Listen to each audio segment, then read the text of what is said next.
അസ്സലാമു അലൈക്കും. ഇനി ഞാൻ കടച്ചക്ക നമ്മൾ ചക്ക വറക്കൂല അതേപോലെ വറക്കാൻ പോവാം കേട്ടോ.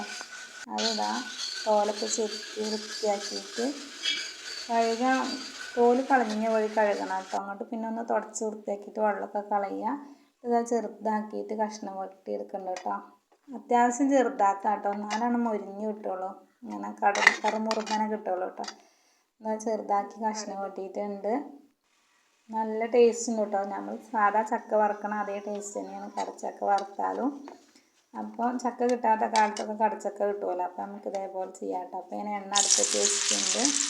എണ്ണ നന്നായി ചൂടായി അതിലേക്ക് കോരിയിടാം കേട്ടോ. ഞാൻ കയ്യിലേക്ക് തെറിക്കും വിചാരിച്ചിട്ട് തേയിലയിൽ ഇതാക്കിയിട്ട് ചട്ടുകത്തിലാക്കിയിട്ട് ഇട്ട് കൊടുക്കാം കേട്ടോ. ഇത് ഒന്ന് ചുങ്ങും കേട്ടോ. സോഫ്റ്റ് ആയിട്ടുള്ള സാധനമാണല്ലോ കടച്ചക്ക. അതൊന്ന് എണ്ണയിൽ മൂത്ത് വരുമ്പോൾ ഒന്നുകൂടി ചുങ്ങും കേട്ടോ. എന്നാലും നല്ല ടേസ്റ്റ് ഉണ്ട് കഴിക്കാൻ. ഇഷ്ടമായ ലൈക്ക് ചെയ്യുക, ഷെയർ ചെയ്യുക, സബ്സ്ക്രൈബ് ചെയ്യുക കേട്ടോ. ഇഷ്ടമാവും, ഉണ്ടാക്കി നോക്കി എല്ലാവർക്കും ഇഷ്ടമാവും. അപ്പോൾ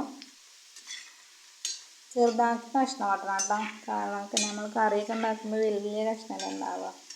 അത്ര വലിയ കഷ്ണമൊന്നും വേണ്ട. ചെറുതാക്കിയിട്ട് കഷ്ണം ഇട്ടിട്ട് കുറേ നേരം എണ്ണയിലിട്ടിട്ട് ഒന്ന് നല്ല മൊരിച്ചെടുക്കണം കേട്ടോ. അത് ഫുൾ സ്പീഡിൽ വെച്ചാൽ പെട്ടെന്ന് കരിഞ്ഞു പോകും കേട്ടോ. അപ്പോൾ ഉള്ളു വേവില്ല. ചെറിയ സ്പീഡിൽ വെച്ചിട്ട് നന്നായി ഇളക്കി കൊടുത്ത് മൊരിച്ചെടുക്കുക കേട്ടോ. അപ്പോഴാണ് നല്ല ടേസ്റ്റ്.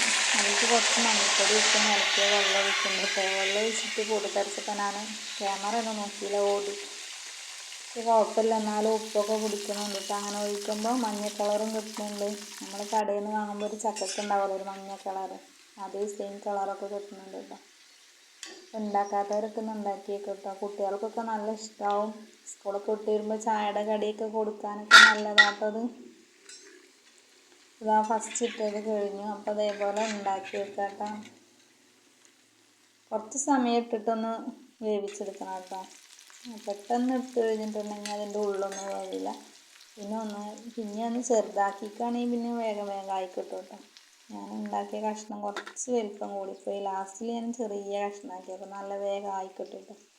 ഇത്ര തന്നെ ഉള്ള വീഡിയോ. നല്ല ടേസ്റ്റുള്ളൊരു സാധനമാണ്. ഉണ്ടാക്കാത്തവരൊക്കെ ഒന്ന് ഉണ്ടാക്കി വെക്കുക, അഭിപ്രായം പറയുക. ഇത്രയും ഉള്ളൂ കേട്ടോ. അസ്സലാമു അലൈക്കും.